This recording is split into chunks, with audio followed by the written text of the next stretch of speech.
আপনারা সবাই আমার সংসারকে এত বেশি মিস করেছেন যে বারবার শুধু বলেছিলেন, কমেন্ট করেছিলেন, আপু তুমি তোমার সংসারে কবে ফিরে আসবা।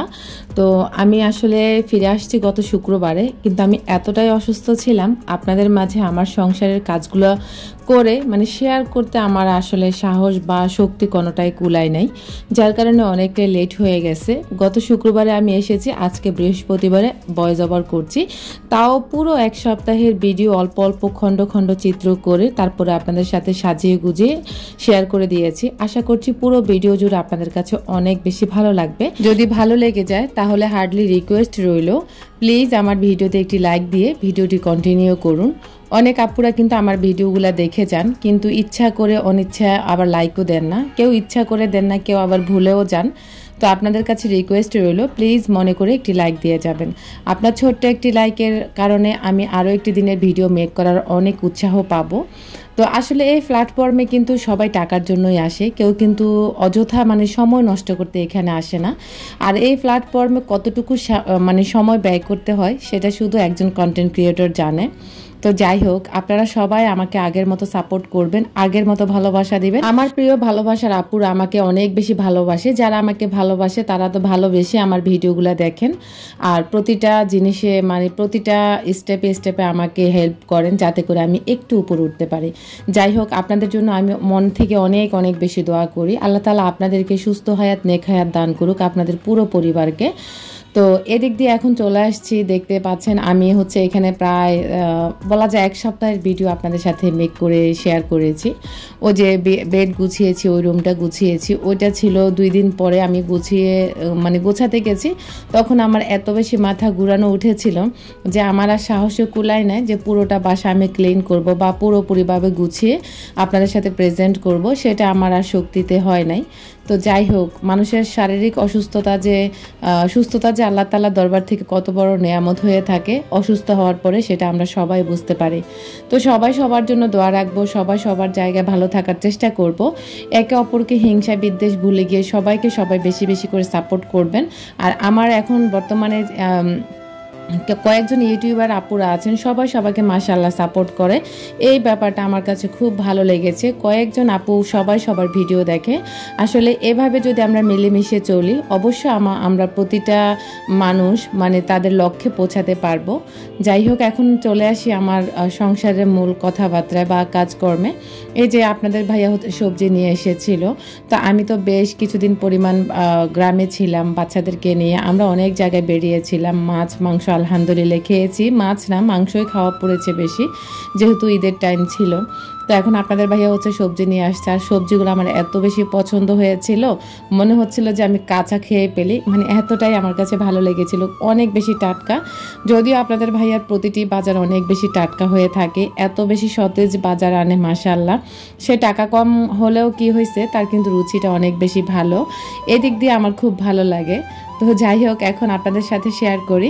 আপনারা আমাকে গতকালের ভিডিওতে বলেছিলেন আমার শ্বশুরবাড়ির ভিডিওগুলো দেখার পরে বেশিরভাগই আমাকে সবাই পজিটিভ কমেন্ট করছেন, জাস্ট 2-4 জন একটু নেগেটিভ কমেন্ট করছে। আসলে ওগুলাকে আমি পাত্তাই দেই না, আমার কি প্রয়োজন পাত্তা দেওয়ার মতো, আমার সময় নাই।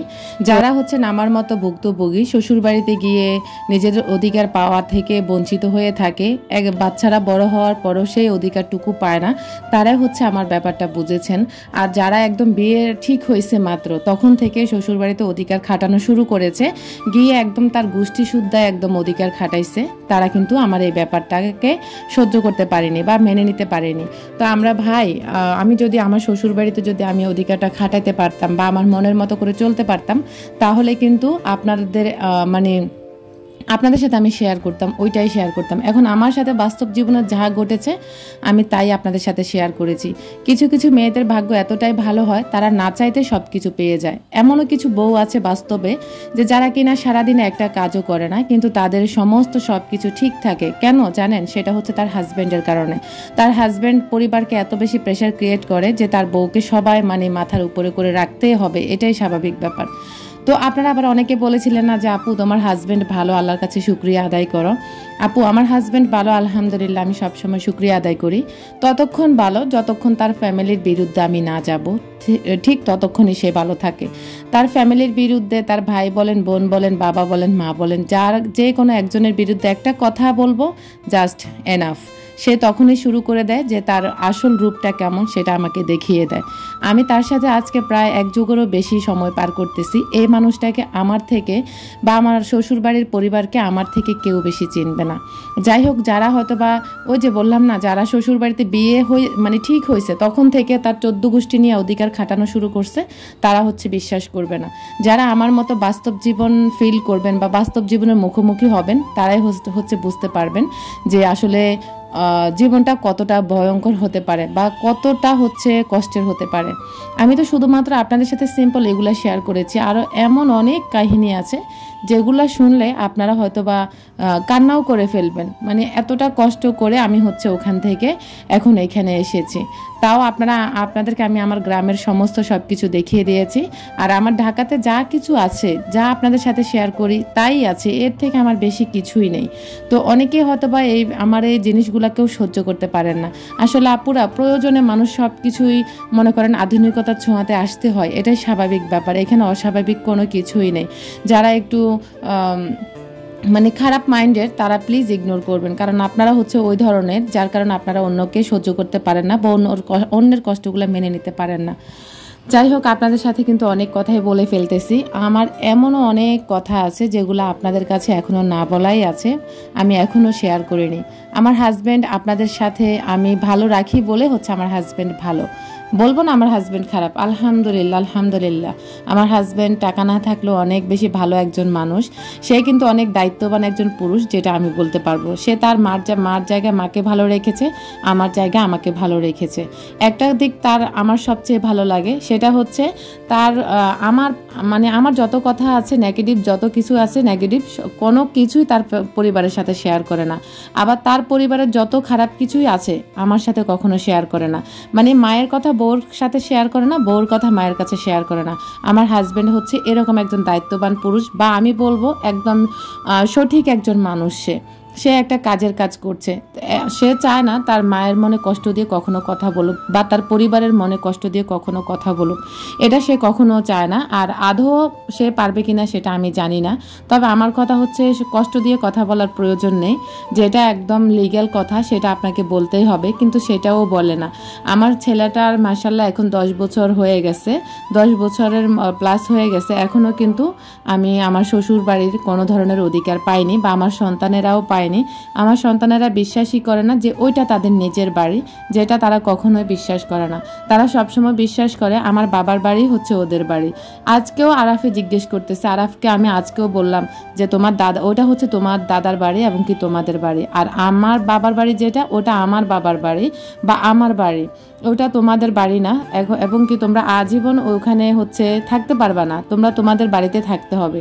তোমরা তোমার নানার বাড়িতে শুধু মেহমানের মতো যাবা আর আসবা, আর তোমাদের যেটা তোমার দাদার বাড়ি ওটাতে তোমাদেরকে সারা জীবন কাটাতে হবে।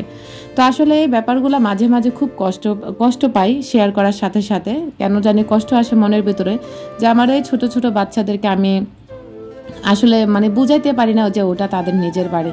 কারণ হচ্ছে তাদের চাচা পুপি বলেন, দাদা দাদি বলেন, কারোর সাথে কোনো একটা সম্পর্ক, একটা ভালো বন্ডিং আছে না বাচ্চাদের পরিবারের সাথে, সেই বন্ডিংটা নেই ঠিক মতো। তারা তাদের চাচাদেরকেই চিনে না, যেটা একদম বাস্তব কথা। তাদের ফুফুকেই চিনে না। আসলে বাস্তবে এই যুগে যে এরকম ফ্যামিলি আছে, তাদেরকে যদি আপনারা না দেখেন বা বাস্তবে যদি না শুনেন, সেটা আপনারা কখনো বিশ্বাস করবেন না।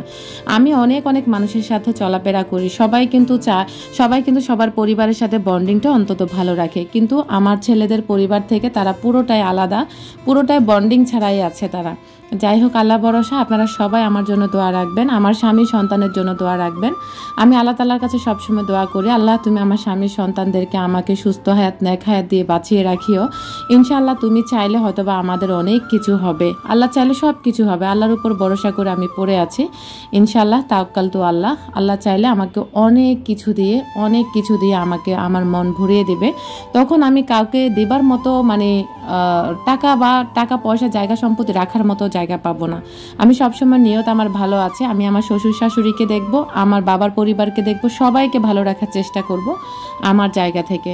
শুধু আল্লাহ তাআলা আমাকে ওই সময়টুকুতে নিয়ে আসুক, তারপরে হচ্ছে বা হয়তো বা আপনারাও দেখতে পাবেন কোনো কিছু। আজকের মতো আমি এখানেই বিদায় নেব, দেখা হবে অন্য কোনো ভিডিওতে। আল্লাহ হাফেজ, আসসালামু আলাইকুম।